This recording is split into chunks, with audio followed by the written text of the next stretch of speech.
Hello guys, magluluto po tayo ng beef. Na-slice na po yan. Na-marinate na po natin siya ng light sauce, oyster sauce, sesame oil. Nilagyan natin ng konting cornstarch. Tapos, black pepper. Ayan, igigisa na po natin yung ating kamatis at ilalagay natin yung ating beef. Para i-high fire po natin para madaling maluto yung karne ng baka, kasi kapag naka low fire kasi matagal maluto. Tapos lalagyan natin siya ng oyster sauce. Ayan na po siya. At tapos ayan, hahanguin na po natin.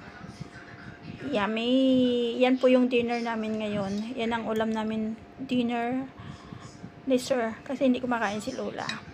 Thank you for watching. Bye-bye. God bless.